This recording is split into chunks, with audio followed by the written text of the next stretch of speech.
For 5.5 years, the powers that be in Washington have treated the people of this state with contempt.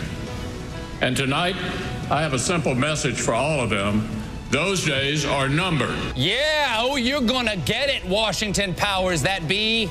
I feel sorry for whatever jerk has represented Kentucky for these past 30 years. If Mitch McConnell catches sight of that guy in, say, a mirror, it's on.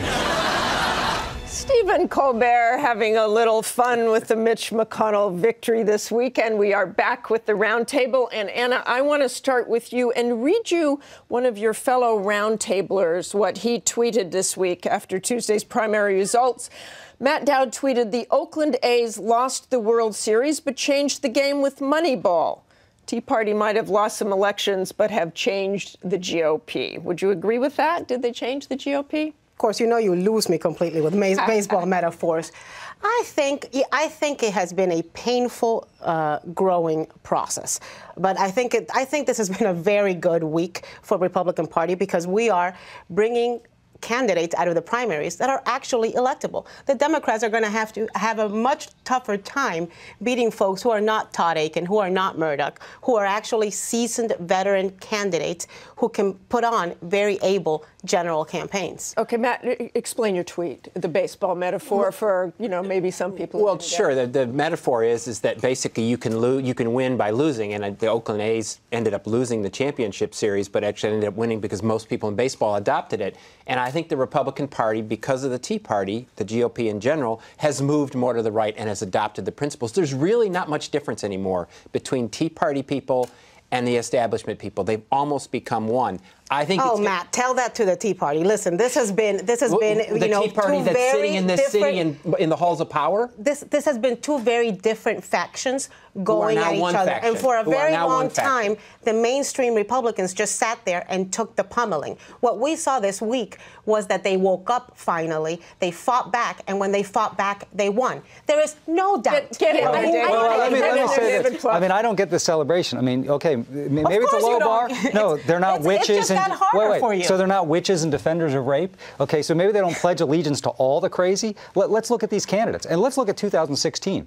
Different electorate, battleground states, all against immigration reform, all denying climate change, all against gay marriage, all against funding things like education and transportation to help jobs. This is not people that are going to win, the middle of the electorate or the emerging parts of the electorate. So I think Matt makes a very good point. There are incredibly exciting candidates that have come out of the last weeks of Rick Perry, Jeb Bush, Marco Rubio are not all against immigration reform. Well, they've run away from their past. I think what's been most exciting about these last few elections is that I think a lot of lessons were clearly learned. That you have to earn it, that you have to show up, and if you want to win the U.S. Senate, if you want to pick up enough seats to take that majority, which I think is what Republicans are laser focused on this year, you can't just take for granted that you're going to win seats. So in states where the seat is winnable, potentially in, say, Oregon, we've put up a really strong candidate that's going to make for an exciting race come November. In a state like Nebraska, that's kind of a safe Republican seat, you've got an exciting sort of Tea Party candidate who came out, who may well become a rising star within the party in Ben Sasse. So whether it's the Tea Party or the establishment candidates, I think a lot of good has come out of the last few weeks.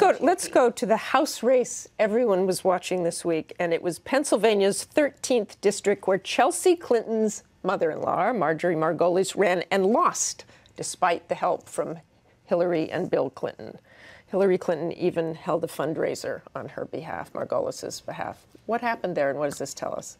Well, I think they helped out of, a family obligation. You have to help the mother-in-law.